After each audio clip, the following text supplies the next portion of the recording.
Hvis 3 karer jumper oss nå, så har jeg klart å ta alle sammen, ikke sant? Jeg tror alle MMA-fighteres drøm UFC. Jeg ekstremt glad i alle som rundt meg, og jeg vet at hvis jeg kan på en måte offre typ hele mitt liv da, for å potensielt bryte opp der, sånn at det drypper ned på alle andre da, som jeg liksom, og kan ta vare på alle som jeg glad i, og som har hjulpet meg en gang, ikke sant? Det jo liksom, for meg det den ultimate drømmen, liksom. Velkommen til den første norske episoden av Fred og Sofie podcast. I dag så har jeg Mr. Benjamin Panzer Heuser med meg. Han up-and-coming MMA-proff. Vi har viba litt på gymmet vårt. Jeg gjør jo jiu-jitsu på Frontline Hasle.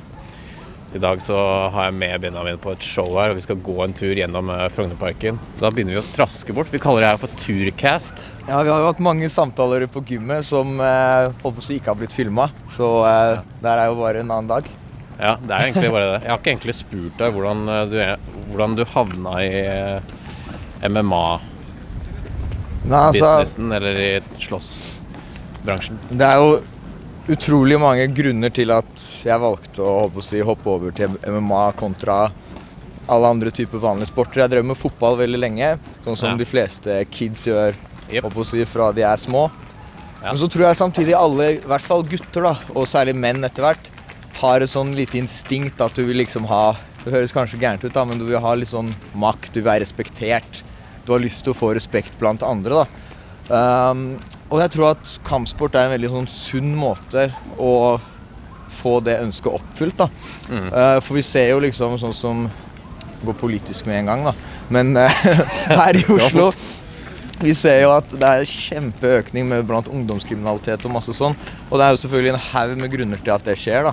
Men jeg tror at en av grunnene at unge gutter, jeg tror hvis du hadde plassert 2 knapper foran liksom enhver gutt eller ungdom, eller mann for så vidt, der det var, hvis du trykker på den ene knappen her, eller trenger kun en knapp, hvis du trykker her så blir du en av verdens beste fightere uten å jobbe for det, du får det sånn, så tror jeg tror 99% hadde trykket, ikke sant?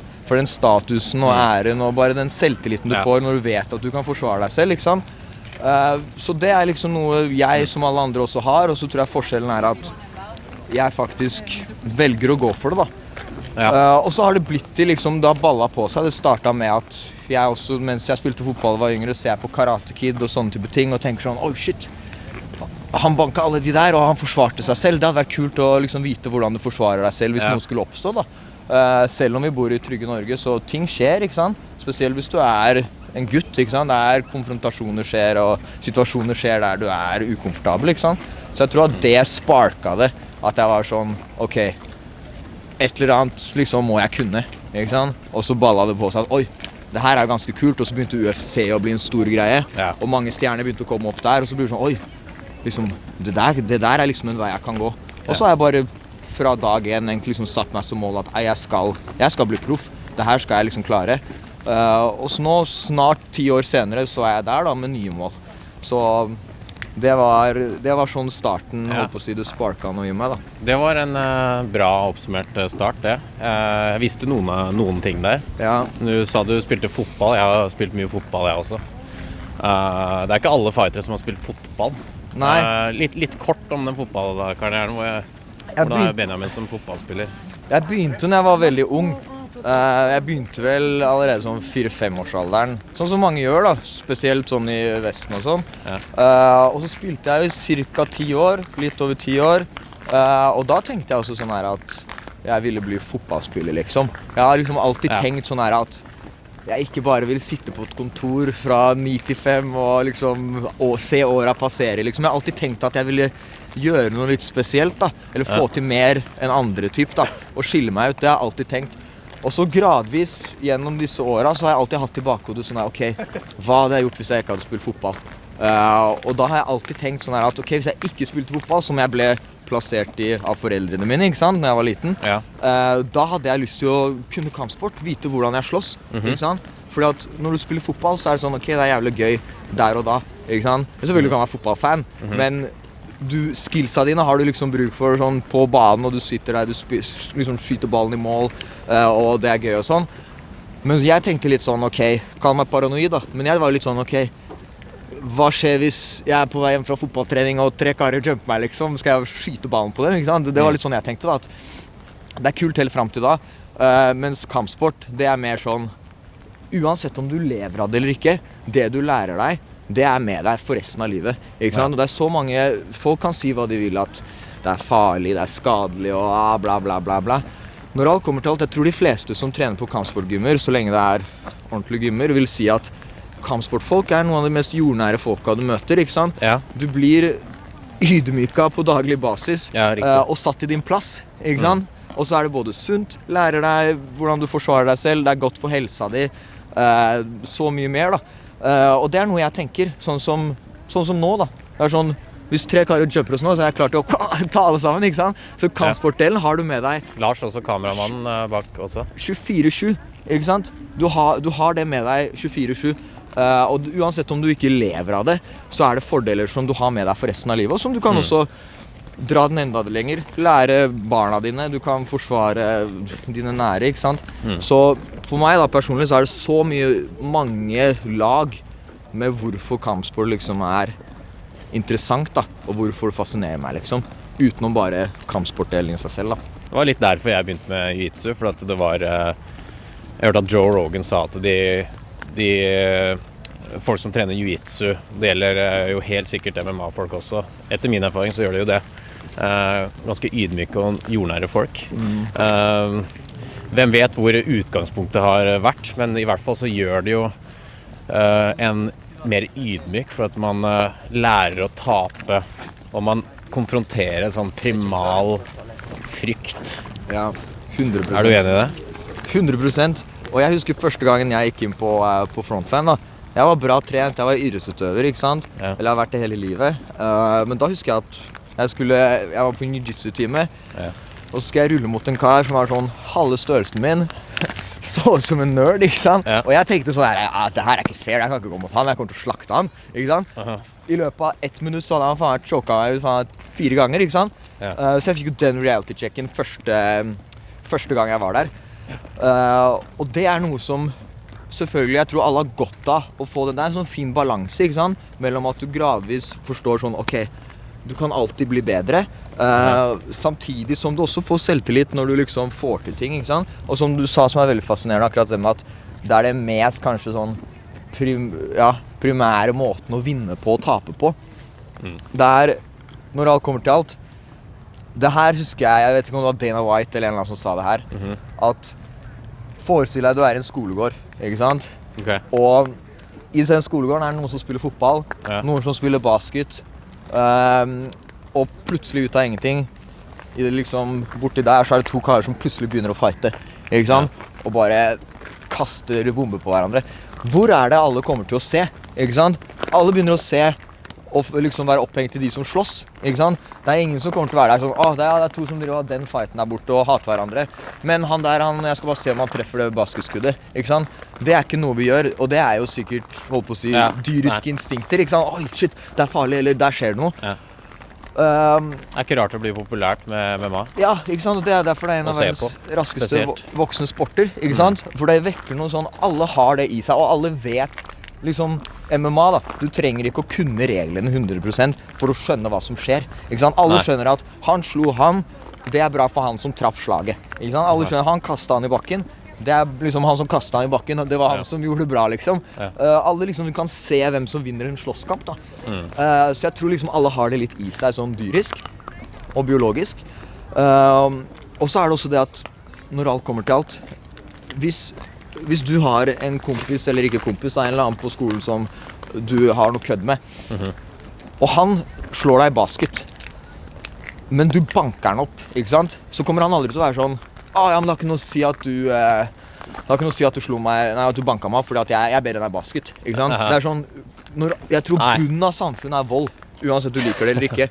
Ja, men det sånn, hvis du har en pyramide helt i bunn, så det vold, ikke sant? Det vold som holder oss. Det har jo kontrollert samfunnet i ages. Exactly, og det ikke sånn at jeg nå med det promoterer vold overhodet ikke sant? Nei. Dette her du bare snakk om idrett. anerkjenner at det At det er Det realiteten. er der, og Ja. du må gjerne mestre det hvis du kan. Ja, 100%, fordi at det som er tilfellet Kunne er at mestre det. mange tror jo at hvis du fighter og sånne ting, at da er du en voldelig person. Og sånn teoretisk sett så kan du jo sikkert argumentere for det når du liksom banker folk. Ja. Men når det er sagt, så tror jeg at problemet nå er jo ikke jeg sånn som er ute og fester og holdt på å si har så mye erfaring fra akkurat den siden av livet, da. Aha. Men ut ifra hva jeg hører og hva jeg har sett, så er det sånn at og hva jeg merker med meg selv også, når du vet hvordan du slåss, Ja. så har du ikke noe behov for å bevise det til noen. Nei. Ikke sant? Hvis du vet hvordan du slåss, så føler du ikke at du har noe bevis for å liksom jeg må bevise for alle her at jeg kan slåss. Ikke sant? Sånn som hvis noen hadde sagt til meg noe sånn ja, det her skjedde faktisk i virkeligheten. Ja. Jeg var på Sats og sto og boksa på en sekk, og så kommer det en kar som står der på motsatt side først, bokser for seg selv. Og jeg er jo sånn, jeg kan jo det her, så jeg ser jo med en gang sånn hvilket, når jeg kommer inn i rommet, så er jo ikke hansker han hadde, han har ganske dyre hansker, som koster 5000, ikke sant? Så det første jeg tenker er sånn, kanskje han kan bokse, så ser jeg med en gang han ikke kan bokse, ikke sant? Så da tenker jeg sånn, ok, han er sånn boksefan eller noe da, fordi at han har de beste hanskene. Eller Stina Gryd. Og så kjører jeg på sekken på motsatt side, og så bare ser jeg sånn i sydsiden, plutselig var han på samme side som meg, og så plutselig var han en sekk nærmere, en sekk nærmere, en sekk nærmere. Og så plutselig er han rett ved siden av meg. Og så ser jeg han plutselig liksom approach meg, da, prøver å snakke til meg. Og jeg har på AirPods og sånn, kjører for meg, så tar jeg ut AirPoden, og så spør han da om vi skal sparre. Ikke sant? Og ja, nå var jo han karen en del sånn høyere og sånn enn meg da. Men han var jo ganske fersk, så han var jo ikke flink i det hele tatt. Og som alle liksom, folk vet, Sats er jo et treningssenter, ikke sant? Det er ikke boksegym, det er ikke så, liksom, du står ikke og slåss der, liksom, eller bokser der, liksom. Kun sånn for helsas del, da. Så spør han om vi skal spare, og så sier jeg pent da, sånn nei, jeg bare kjører litt på sekken og sånn, ikke sant? Og så sier han sånn, ja, ok, så du er ikke, du driver ikke og bokser og driver med det, liksom? Og så er jeg sånn, jo, faktisk, jeg driver liksom med litt kampsport og sånn, og så var det sånn, ja, så du driver ikke og konkurrerer eller noe, du? Og så han var virket litt rar, men jeg tenkte bare han ikke hadde helt sosiale antenner, ikke sant? Så jeg sa bare sånn, jo, ja, faktisk, jeg konkurrerer litt også. Og så sier han sånn, plutselig helt ut av ingenting, sånn, ja, så du er bare en jævla fitte som ikke tør å, vet jeg ikke å beepe ut det da. Hæ? Men han bare, så du er en jævla fitte som ikke tør å fighte meg da. Og så var jeg bare sånn, wow, hørte jeg? De måtte ta ut den andre airport, og så var det sånn, hva sa du? Og så gikk han helt fra 0 til 100. Ja, 100%. Høy kar, og så sier han sånn, han var ikke noe veltrent da. Men så begynner han bare, ja, så du er bare sånn bitch som ikke tør å fighte meg her, som bare skal kjøre på sekken, så begynner han å lage sånne her bakelyder og sånn. Høner. Ja, hønelyder, og jeg sto der og hva skjer hver gang? Er han på drugs eller noe? Han måtte jo vært det da. Ja. Og så prøvde jeg liksom å være sånn, nei, slapp av kompis liksom, la meg være, ikke sant? Ja, ok. Og sånn som i en sånn situasjon da, det verste var at jeg prøvde å forklare han at sånn, nei, liksom, ikke kom liksom, gå bort og la meg være i fred, jeg er proff liksom, ikke tull og sånn. Og da trodde han jeg bløffa han. så han trodde jeg bløffa han, så han var sånn, ja, jeg er faktisk også proff. Og så var jeg jævlig lættis da. Men uansett, poenget er bare at i en sånn situasjon, så jeg liksom hadde det vært en annen person da. Jeg bryr meg ikke om at en sånn random noob kommer og skal liksom lage bråk og ikke sant. Så jeg tror det at du, når du selv er trygg på deg selv og du vet hva du kan, ikke sant. Jeg vet at folk vet jeg kan slåss, ikke sant. Ja. Du kan selv gå og se på kamper, ikke sant. Så jeg har ikke noe behov for å drive og, liksom hva gir det meg å drive og skal lage beef med en random dude på Sats, ikke sant? Ingenting, det kan gi meg ingenting. Så jeg tror at folk blir ganske overrasket over det, at jo bedre du er, og jo mer kampsport og selvforsvar du kan, jo mindre vold føler du noe trang for å uttrykke, ikke sant? Ja. Du blir mye mer rolig av det, mye mer rolig, kalkulert. Du bryr deg ikke om hva andre sier, ikke sant? Så jeg tror faktisk at hvis alle hadde drevet med kampsport, så tror jeg at det hadde vært mye mindre vold i samfunnet det er nå, faktisk. Du tror det? Det tror jeg 100%. Jeg har selv hørt historier, ikke sant? Ja. Om folk som er ute på klubber og sånn. Ja. Og så, i hvert fall når jenter er involvert, ikke sant? Så er det sånn, noen sier en kommentar, og så, oi shit, det er jenter her. Jeg kan ikke gå bort, han kalte meg en bitch, ikke sant? Nå må jeg fighte han, ikke sant? Men hvis du selv driver med kampsport, og du vet at alle som her nå vet at jeg kan slå, du trenger ikke å gjøre noe, ikke sant? Du kan bare gå vekk og være sånn, vet du hva?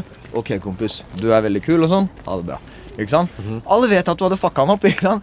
Men hvis du ikke driver med det, så det da du får den trangen sånn, oi, han kalte meg det, og nå står alle her og ser, hvis jeg ikke gjør noe, så jeg en taper, ikke sant? Ja. Så det da du får den der terskelen til at det skjer noe så mye lavere, tror jeg da.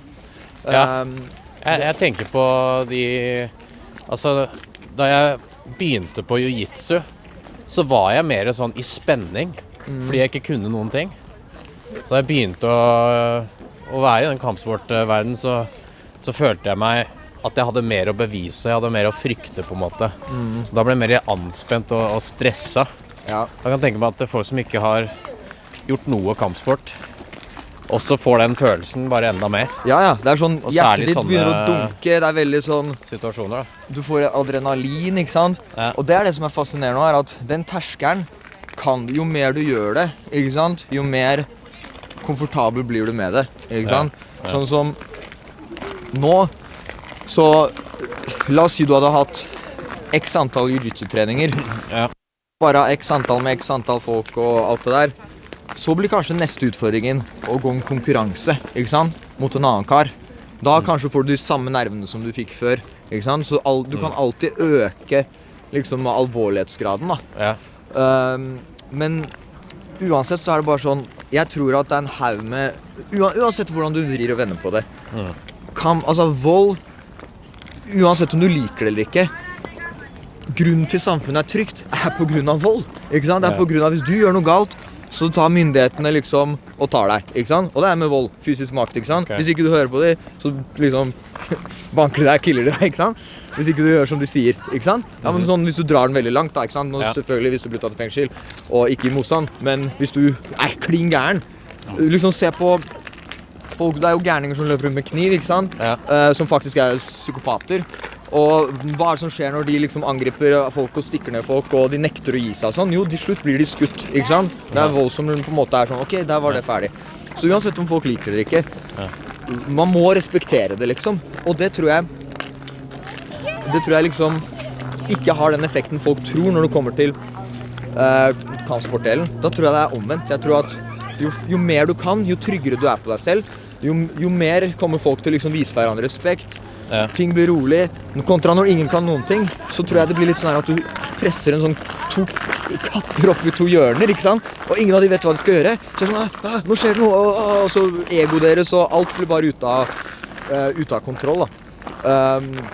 Og for ikke snakke om det der problemet med kriminalitet og sånn, da. For det også når alt kommer til alt, ego til folk, ikke sant? Så tullinger poster bilder og sånn her med penger og sånn. Jeg kriminell, jeg killet nettopp en kar og fikk 5 laken, ikke sant? Det sånn her, kompis, du en jævla tulling, ikke sant? For det første, hvem som helst. Det ikke noe ferdighet i det, ikke sant? Det det som med liksom, kampsport, og spesielt MMA.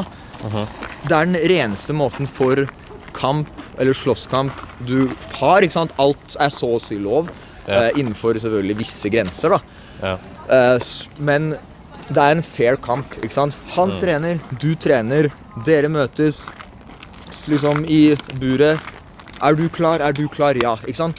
Hvem som helst kan liksom ta en pistol eller en kniv og gå bak deg når du står med ryggen til, ikke sant? Det sånn, det feigt, ikke sant?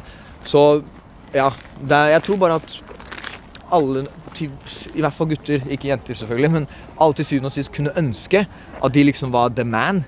Og så tror jeg bare at noen, som det alltid i livet da, noen går en vei, den harde veien som tar lang tid, men du får det liksom tilbake ordentlig. Og så noen, 99% vil jo ha shortcuts. Jeg tror det det handler om, at folk vil liksom ha ting fort, og det sånn, ok, i stedet for å lære meg å slåss, så begynner jeg å gå rundt med kniv, ikke sant? Og da får du en sånn ekstremt negativ endring, liksom da. Vi kunne gått i den retningen der langt, altså den der med at egentlig så kunne vi gjort verden til et bedre sted hvis vi kunne bli kanalisert den der energien på en sunnere måte. Ikke i sånne alvorlige, ekte situasjoner som der faktiske liv står på spill da, og helse. Altså helsa står jo litt på spill i Ja, sporten du 100%. driver med, men det jo, må jo gjennom en del ledd før du kommer dit da, og det jo en bra terapiform å få kanalisert den på en sånn, ok, her leker vi gutta, dette lekeslåss. Nå forbereder vi oss på hva som kan skje, vi leker, ikke sant? Vi trener oss på å bli sterke, på å kunne deale med konfrontasjon og på å lære nye teknikker, trene hjernen, vi samarbeider, dette sport, vi får kontakt med kroppen vår, vi tenker ikke på problemene våre når vi har en 100 kilos kar rundt halsen vår, ikke sant? Ja. Hva tenker du om fremtiden? Vet du har vært skadet en stund nå. Hva tenker du om fremtiden? Har du store planer? Ja, nå hadde jeg jo nettopp match for sånn typ to uker siden. Kunne egentlig ikke gått bedre. Nei. Du slutta den kampen etter 30, ikke du, men du avslutta han etter 30 sekunder. Ja, men ja, som du sa, jeg kom jo fra en lang skadeperiode der jeg var ute av bur i over 1,5 år.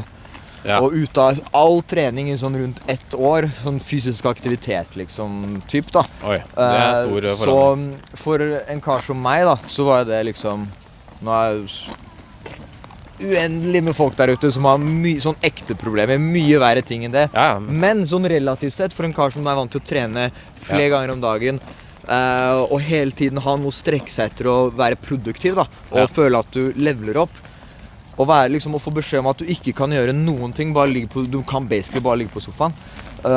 Det er tøft. Og nå skal ikke jeg stå her og klage liksom, for det er uendelig med folk der ute som har ekte problemer og mye verre ting enn det. Men for en kar der alt betyr å komme liksom, klatre den stigen, og du er vant til å trene flere ganger om dagen og alltid liksom gjøre noe, da er jo det, holdt på å si, ja, det er jo en av dine største frykter da, på en måte plutselig bare sånn, ja, da blir alt tatt fra deg, og du nå bare sitter der og ikke kan gjøre noe, ikke sant? Det blir sånn tomrom, der du bare sitter der, og det eneste jeg bryr meg om, er jo liksom disse type ting. Det er ikke sånn at, liksom jeg sitter jo ikke og gamer, jeg sitter ikke jeg går ikke ut på og fester, jeg gjør ikke sånne ting. Så for meg så er det her, liksom et typ selvfølgelig finner alltid verre scenario, men for meg er det her noe av det verre da. Så det var en tøff tid, og jeg merket at jeg gikk jo til flere spesialister, og noen av de sa jo at ok, andre caser som har vært samme som deg, der er det alt fra, det er vanskelig å si hvor lang tid det tar, kan være noen måneder, det kan være snakk om år, ikke sant? Som du er borte fra idrett og ikke kan gjøre med meg og trening. Ja, 100%. Og så forteller de meg om noen som har hatt det i 6 år, fortsatt ikke 7 år, fortsatt ikke bra, ikke sant? Og så var det han ene sa at det kan være at liksom, du aldri kan konkurrere igjen, at du liksom må legge det på hylla. Og så var det andre som liksom også nevnte meg, ok, hvis du blir bra da, har du lyst til å liksom gå inn i denne type sport igjen der skaderisikoen er så høy da. Og jeg husker jeg tenkte bare, når de sa sånn, eller når han ene sa det da, at det kan være at du aldri kan konkurrere igjen, så tenkte jeg bare sånn her, hva faen sa du? Ikke sant? Det er sånn, hvordan kan han, selvfølgelig det er eksperter, ikke sant? Og de sier jo det de tror. Men det eneste som sto i hodet mitt var sånn, det kan ikke skje, ikke sant? Det går ikke at liksom, det er på en måte at slutten er før det har startet nesten, ikke sant? Så for meg så var det sånn, det eneste som sto i hodet var liksom at nei, det skal ikke skje. Det eneste jeg ville var å visualisere liksom at nei, jeg prøvde å force nesten viljene min frem i universet. Altså, nei, jeg skal tilbake, jeg skal bli 100%, jeg skal komme tilbake bedre noen gang. Og det som er interessant er for 1 år siden så kunne jeg så vidt gå noen turer liksom i holdt på å si tilstanden jeg var i da. Og vi snakker om å gå turer, ikke sant? Ikke snakke om trening liksom, da snakker vi om så vidt jeg kunne gå turer. Og 1 år senere da, selv om jeg selvfølgelig ikke har fått det i nærheten av hva jeg har lyst til å få til her i livet, så har jeg fortsatt fått til de tingene jeg drev og sa og tenkte, som jeg sa til coachen min, som jeg tenkte for meg selv, og som jeg sa til familien min, og så sa jeg, nei, jeg skal tilbake, jeg skal bli bedre noen gang. Når dette, liksom, om 1 år, neste vinter, så skal jeg ha gjort dette, jeg skal gjøre dette, og nå har alt gått på skinner. Alt har skjedd. Og selvfølgelig, når det er snakk om fremtiden, jeg tror alle MMA-fighteres drøm er UFC. Det er en no-brainer. Og det samme gjelder meg. Men samtidig er det, jeg føler nesten jeg har hatt nok med skaden. At det er sånn, mens jeg er veldig god til å visualisere, og det er ting jeg synes er superfascinerende. Og jeg kan liksom se for meg ting sånn at jeg nesten kan lukke øynene og ta på det. Og det kommer jo med mange år med trening, ikke sant? At jeg sitter liksom, jeg er sånn som sitter på bussen, ikke sant? Som en artist, ikke sant? Og sitter og tenker på ting og sånn, ikke sant? Det vil jeg ha det sånn. Men med tiden så blir du bedre på det, og det som er fascinerende at mens jeg var skadet, så var fokuset mitt kun, det var nesten en så stor kamp, bare det å bli bra, ikke sant? Og kunne komme tilbake. Og nå, når det er gjort, så har jeg den samme greia for nå liksom sånn, oi, når jeg ser liksom hypen jeg har, jeg blir pushet av media, jeg blir liksom pushet av sponsorer, jeg har masse støtte liksom. Og da begynner jeg å se sånn, ok, selv om UFC alltid har vært en drøm, og det er selvfølgelig alltid det som er målet, nå begynner det å være sånn at jeg kan lukke øynene og se det liksom sånn, ok, jeg skal gjøre det og det og det, det begynner å bli en slags, selv om jeg ikke er der enda, så er det det begynner å bli en realitet at det er der da, det er liksom utenfor rekkevidden, men det er sånn jeg kan etter hvert nå bort dit da, og det er kjempespennende, og jeg tror at andre, ikke, liksom i mange år, sånn er det med uansett hva du driver med, du er nødt til å tro på deg selv før andre gjør det.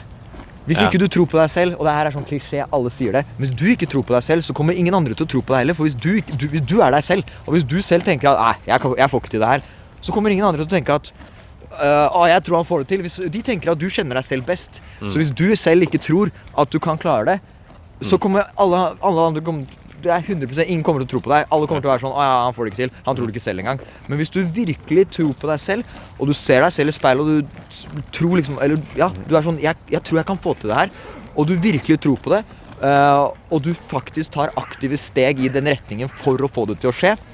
I starten så vil det mest sannsynlig kun være deg, og du er heldig hvis du kanskje har litt familie som har troa på deg da. Men hvis du putter ned den jobben over mange år, så begynner det til slutt å være sånn at andre hopper på toget og begynner å se det samme som du ser, ikke sant? Og jeg har begynt å komme nå i en sånn rar fase i livet, der før, i mange år, så har det bare vært jeg som har gått rundt og tenkt sånn her, jeg er det shit, jeg skal få til dette. Og jeg må jo bare understreke igjen at jeg har ikke fått til nærheten av hva jeg har lyst. Jeg føler jo fortsatt, selv om jeg er over mange andre på min egen alder, og fått til mye mer i livet enn mange andre på min alder per i dag, så tenker jeg fortsatt på meg selv som et fuckings null. Ikke sant? Og det tror jeg er en sunn ting da. Det der at du aldri får nok. At du alltid tenker sånn, nei, det her er ingenting, jeg må få til mer enn det her, ikke sant? Men poenget er at i starten kommer ingen til å tro på deg. Men etter hvert, så hvis du faktisk putter ned og du gjør som du sier gang på gang da, over tid, så tror jeg andre kommer til å se sånn, oi, det her sa han til meg, ikke sant? Og nå gjorde han det, og så blir det sånn, ok, så går litt tid. Og så, det er derfor for meg så er det sånn, jeg liker å calle shotsene mine og si til folk hva jeg ønsker å gjøre, når jeg har lyst til å gjøre det, etc. Og så kan folk si hva de vil, at ja, men hvis det da ikke går, så ser du dummere ut enn hvis du bare sier sånn, ja, vi får se, ikke sant? Men samtidig, når du da går bra, så får du en supereffekt, ikke sant?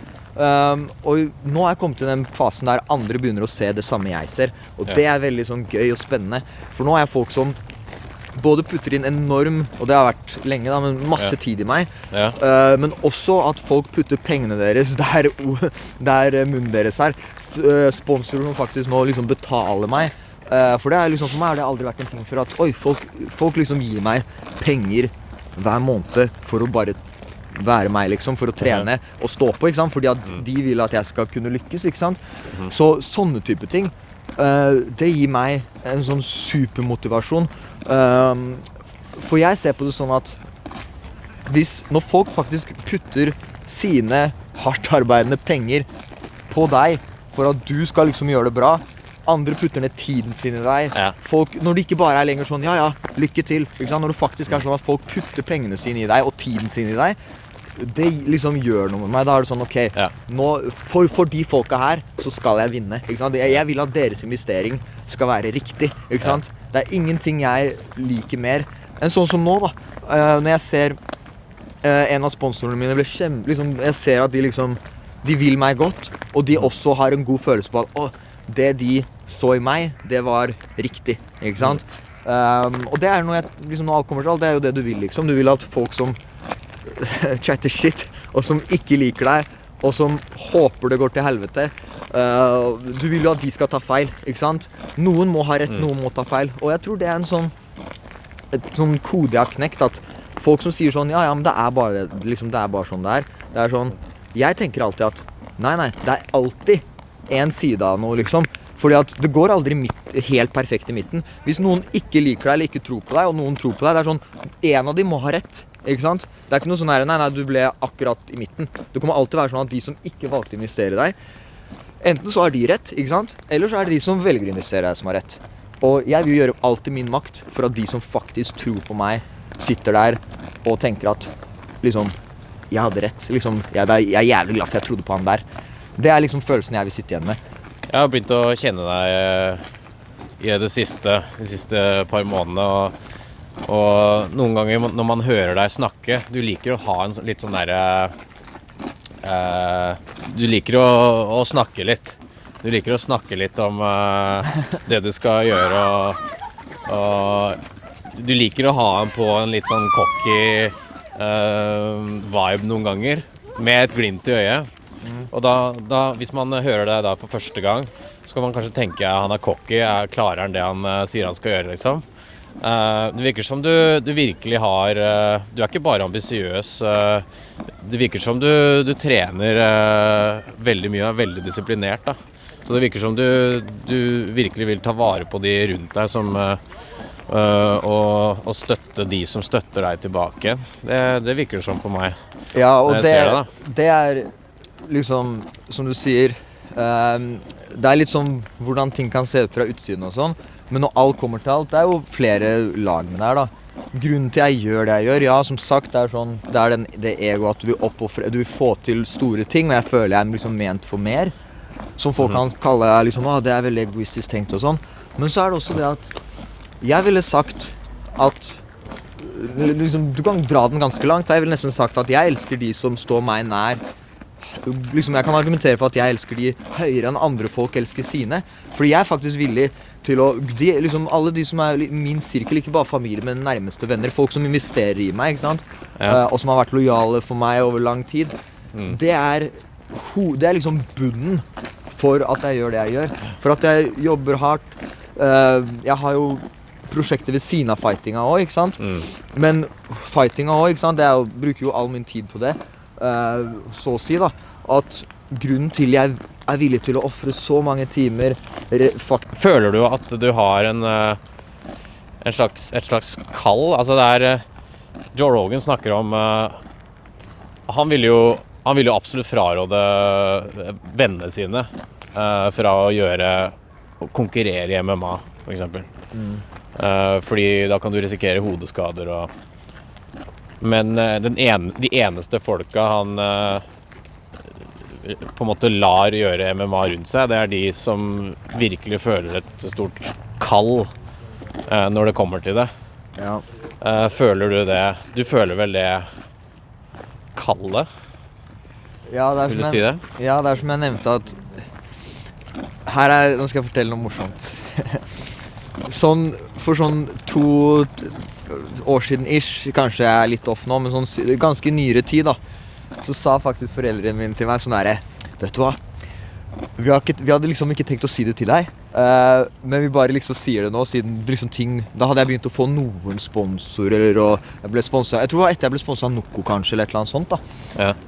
Og så sa de til meg sånn, ja, at når du var baby en gang, og vi var på ferie i Syden, et eller annet sånt, så kom det en sånn random gammel dame som var sånn spåkone eller noe, som var crazy, ikke sant? Som var plutselig stoppet og pekte på meg, og var sånn, this child is gonna be something special, og så gikk videre. Og så har jeg tenkt etterkant sånn, kanskje de bare sa det for at jeg skal tro at jeg spesiell, ikke sant? Og de tenker den dag i dag sånn, han dumme jævlen, han gikk på den, ikke sant? Men uansett om hun bare var crazy, om de har løyt til meg eller uansett, da, det var noe de sa i nyere tid da. Men det var bare en litt sånn off-topic, eller on-topic story. Nei, det skjedde litt med, altså, Men, Skal ikke skryte på meg det, men det har vært borti noe lignende. så vi er begge Kanskje spesielle. alle har det. Lars, har du møtt noen spåkone som også har sagt at du er spesiell? Ok. Men igjen da, så det sånn, Kanskje vi er det alle tre. ja, kanskje vi har blitt Hæ? Jeg har blitt snytt? Ja. Men fra spøk til alvor, så ja, det sånn, helt siden jeg var kid, så har jeg alltid tenkt liksom bare sånn at, det var derfor når jeg spilte fotball, tenkte jeg sånn her, men da igjen, du er en av mange da, men alle tenker sikkert sånn, men jeg tenkte sånn, at jeg var liksom ment for mer, jeg vil liksom ikke bare, jeg har alltid liksom, et eller annet har det vært, og så, når jeg gikk over til MMA, så har det bare blitt, jo eldre jeg har blitt, da, jo hardere jeg jobber, så har det liksom blitt tydeligere og tydeligere, og så MMA er så vanskelig sport, og tøff sport også, ikke sant? Folk liker å si at denne sporten her er den vanskeligste og tøffeste i verden og sånn. Mange liker å liksom, når det kommer til kamp, ganske mange er enige om at kampsport er noe av det tøffeste når det kommer til sporter da. Og så er det mange som liker å si at bryting er den tøffeste sporten, og liksom, igjen, hvis du skal argumentere for sånn, ja, ok, bryting er kanskje den mer slitsomme, ikke sant? For bryting er kanskje den mer slitsomme delen av MMA, men jeg føler hvis man skal kalle en spade, MMA er liksom på toppen, ikke sant, av fjellet. Og det er derfor jeg valgte MMA også, for jeg ville liksom at når jeg først driver med en sport som er såpass intens da, at det er the real deal, ikke sant? At det ikke er sånn, ok, du er flink til å gjøre det der, men hvis han hadde tatt deg på bakken, så er det fucked, ikke sant? Eller omvendt, ja, du er god til å bryte han, men hvis han hadde sparket deg eller choket deg, så er det fucked, ikke sant? Jeg vil liksom ha den at det du får til i buret, det er så ekte som mulig da, at alt er lov.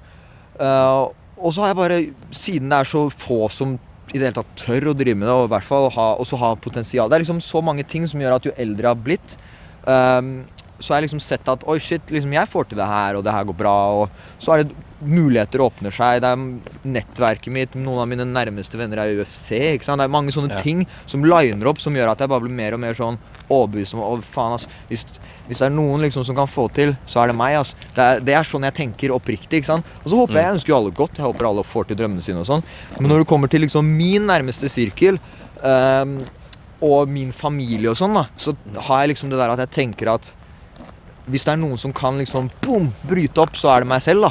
Så jeg føler nesten at det er mitt ansvar å gjøre alt jeg kan i min makt for å klare det. For jeg føler at hvis ikke jeg gjør det, så gjør ingen det da. Det er litt sånn, jeg tenker rundt akkurat det da. Ja.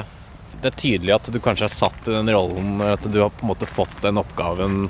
Det er ikke noe, man kan jo si at det er ego på en måte, å ha troa på seg selv, men når alt er på en måte latt til rette for deg, du har fått de talentene du har, du ser hva interessene, du har blitt lidenskapelig opptatt av kampsporten, og har fått støtte rundt deg, så begynner det på en måte å ligne, det er ikke bare prat, det er ikke bare cocky, det er ikke bare ego liksom.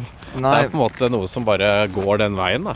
Ja, og så tror jeg mange liksom kan tenke sånn, når du sier liksom, for jeg er jo litt sånn, liker å si ting høyt og sånn da, og liksom folk som ikke kjenner deg sånn kan kanskje tro sånn her, ja, men han er bare en cocky jævel som tror han er spesiell og tror ditt og tror datten, og for så vidt så det kan godt være, men når alt kommer til alt, så det er jo ikke det er også noe annet enn ego som ligger der i grunn for at jeg velger å gå den veien, ikke sant? Det handler jo om at jeg er ekstremt glad i alle som er rundt meg, og jeg vet at hvis jeg kan på en måte offre typ hele mitt liv da, for å potensielt bryte opp der, sånn at det drypper ned på alle andre da, som jeg liksom, og kan ta vare på alle som jeg er glad i, og som har hjulpet meg en gang, ikke sant? Det er jo liksom, for meg er det den ultimate drømmen, liksom. Det er å klare å komme seg opp sånn at alle andres liksom, liv rundt deg som du bryr deg om, blir bedre, ikke sant? Det er liksom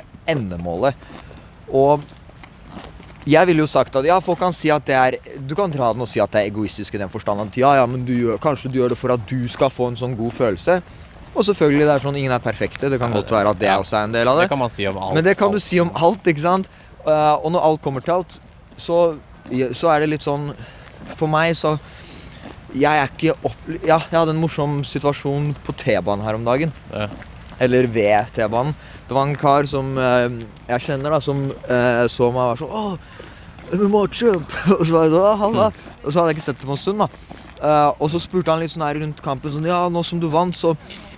En veldig hyggelig kar da. Han spurte sånn, ja, nå som du vant, så hvordan treningene, og så sa jeg sånn akkurat nå de siste dagene har det vært litt sånn chiller'n-økter da, ikke så kjempeintense liksom, mer rolige økter, og ta litt med ro nå, liksom, og så sa han sånn, ja, så ta litt med ro, ja, så du drikker sikkert en del nå da, eller noe sånt, og så sa jeg sånn, nei, jeg drikker faktisk ikke, jeg har faktisk aldri drikket en dråpe alkohol i mitt liv, og så sa jeg bare at, nei, jeg drikker ikke, og jeg går liksom ikke ut og fester og sånn, ikke sant, og så sa han sånn, nei, hvorfor ikke, og så sa jeg bare sånn, jeg prøvde å tenke litt sånn, nei, det er bare ikke, jeg sa bare, det er ikke my cup of tea, liksom, og så svarte han da sånn, åja, så hva gjør du da? Smoker du da? Og jeg tenkte bare sånn, nei, jeg gjør ikke noe sånn. Og for meg så er det bare sånn, det er ikke, for meg det fascinerer meg ikke, og det tar ikke interessen min i det hele tatt. Det eneste, og når jeg sier det eneste, så mener jeg det eneste. Det eneste som er i hodet mitt 24 timer i døgnet, det er som liksom det endemålet. Det der at jeg vil, liksom koste hva det koste vil, komme opp der, sånn at de jeg er glad i kan ha et bedre liv, ikke sant? Ikke at, nå høres det ut som at jeg kommer fra favelaen eller noe, det er ikke sånn i det hele tatt.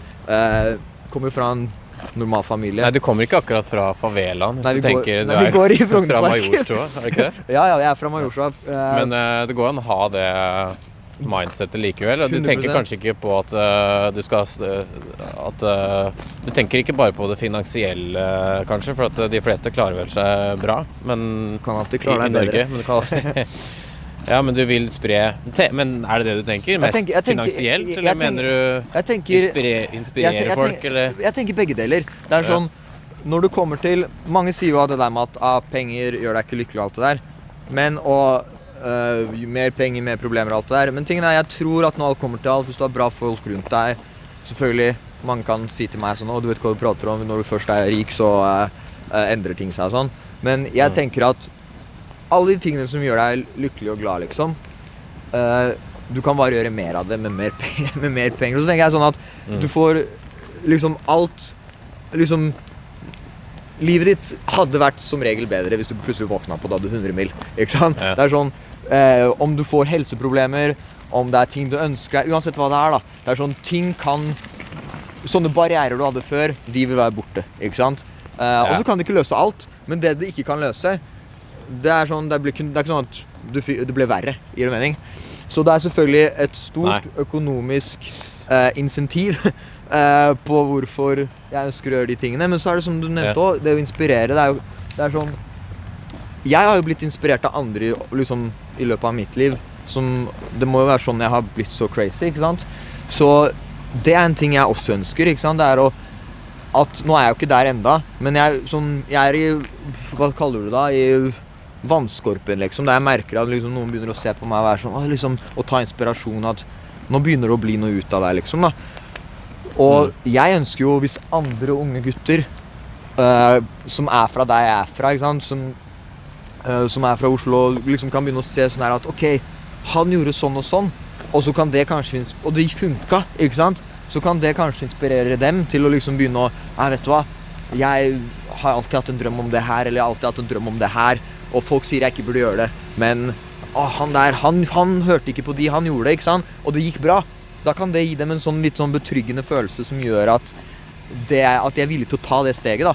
Ja. Og generelt bare, ja, det høres også klisjé ut, men det der å gi folk håp, ikke sant? Fordi at alle forteller deg sånn, og det har folk sagt til meg også, sånn her at du kaster bort tiden din, hva er det du gjør, ikke sant? Det blir ikke noe ut av det her, og det er bare tull, ikke sant? Og det tror jeg alle som prøver noe liksom får høre, ikke sant? I starten. Uansett hvem du er, uansett hva det gjelder, ikke sant?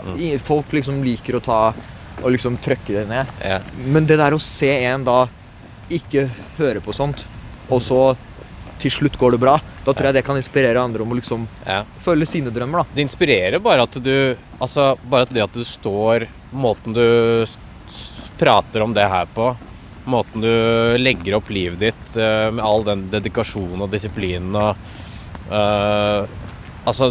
bare det er inspirerende.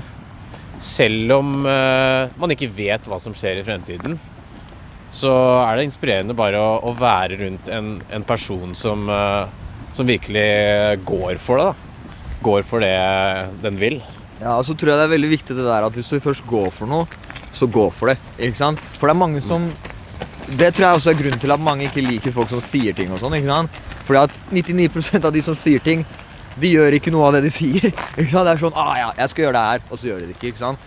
Jeg tenker det der, når du først skal gå for noe, gjør det helhjertet, ikke sant? For greier at hvis du ikke gjør det helhjertet, så skal jeg love deg at det ikke går, ikke sant? Du må gjøre det helhjertet, og så må du være villig til å tenke at det tar lang tid, ikke sant?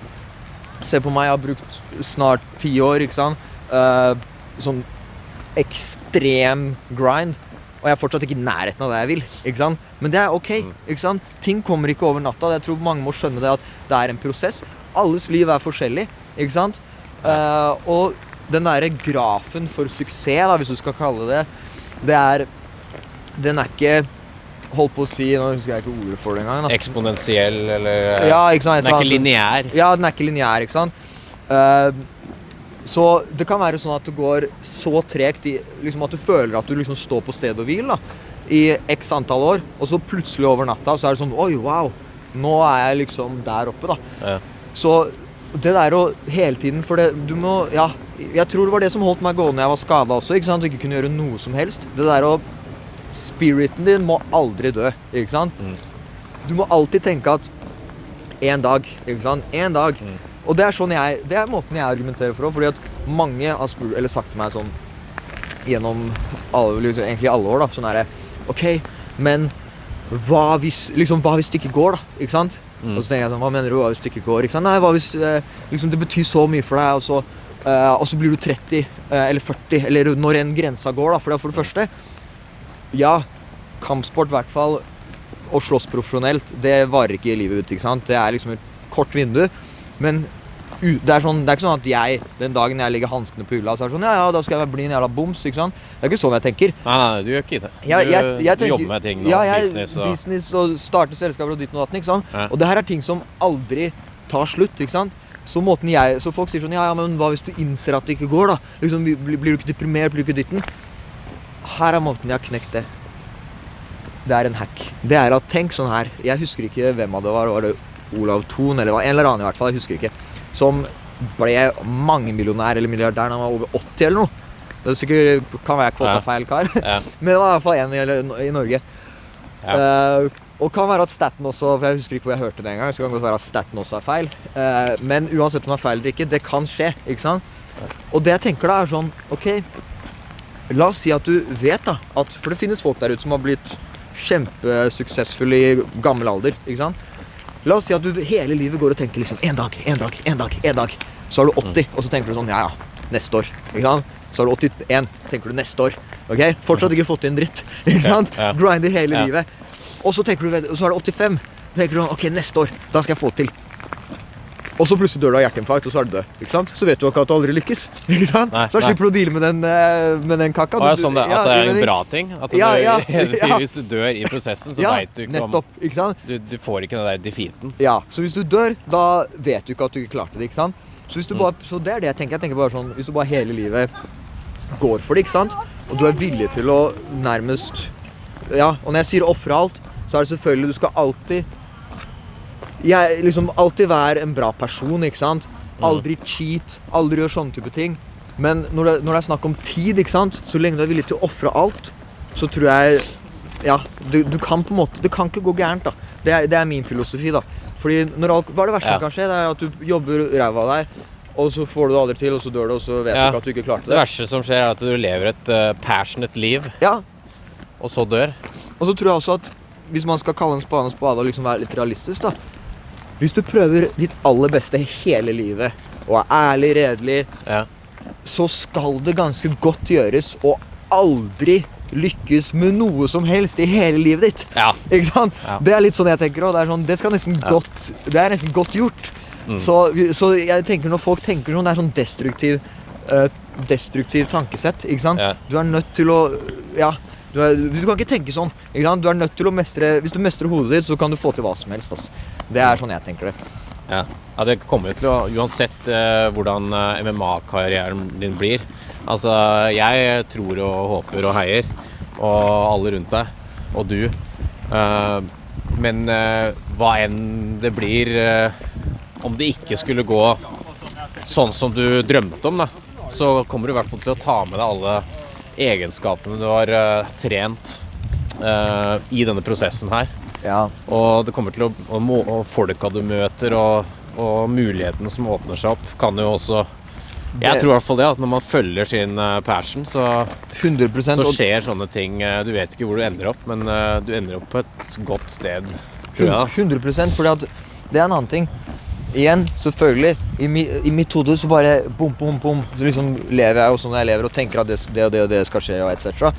Men Aftenposten spurte meg akkurat samme, ikke sant? De var sånn, ok, men la oss si at det ikke sånn, og liksom, ville det da vært forgjeves, eller, og sånne ting.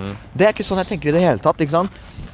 Og det nesten litt fascinerende for meg å høre hvordan andre folk på en måte tenker rundt de samme tingene, da. Sånn at, det hadde vært forgjeves, ikke sant? For meg så har det aldri vært forgjeves uansett.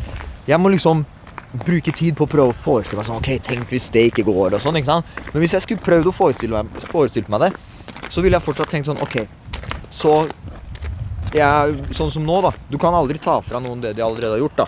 Så worst case for meg nå da, worst case, eller selvfølgelig det kan alltid bli ekstremt ille hvis du skal dra den så langt da. Men realistisk worst case, så lenge jeg ikke liksom blir påkjørt eller noe da, så worst case at ok, du var en profesjonell fighter som nå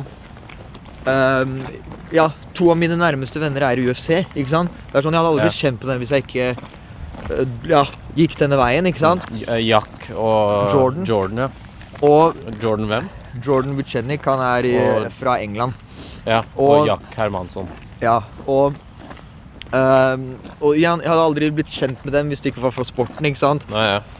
Det så jeg kunne gått uendelig liksom i den gata. Det så mange ting som har skjedd på grunn av sporten, ikke sant? Og liksom når det kommer i businessverdenen også, liksom, det det som gøy med kampsportdelen. Det at alle respekterer det, ikke sant? Det sånn, alle respekterer en som kan slåss. For da hvis du ikke gjør det, ja, vi har disse lovene og reglene og alt det der, men sånn biologisk, instinktivt, så det sånn, ok, du vet han kan ta deg, liksom. Så du viser respekt, ikke sant? Ja, og så det noe med at de har konfrontert noe, de har kjent på frykt, og de har overkommet det. Ja. Og du merker det på energien. Og derfor har jeg merket at når jeg har gjort business, det mange folk jeg egentlig, hvis du tar fra meg all MMA-greier, liksom, og bare putter meg som en vanlig person, liksom, så hadde jeg aldri vært i nærheten av å kunne liksom network med visse folk, møte visse folk, samarbeide med visse folk. Men på grunn av at du plasserer det inn at hvis du tar på MMA-delen at jeg liksom pro fighter og sånn, så det det som har liksom gjort at jeg har kommet i kontakt med disse folkene, eller at de har kontaktet meg, skjønner du?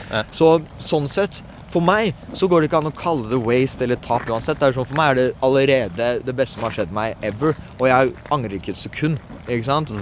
Så det kan egentlig bare gå opp, og det sånn, jeg tror det at folk liker å snakke om det der med at eller folk veldig sånn bevisst på at hvis ting går dårlig, så kan ting gå enda dårligere, ikke sant? Sånn at du hører ofte at ok, et eller annet kan skje, at et dødsfall eller et brudd, og så begynte personen med drugs, og så før du vet ordet av det, at det sånn negativ spiral, ikke sant? Og det akkurat det samme motsatt vei, ikke sant? At når en bra ting kan lede til en ny bra ting, ikke sant?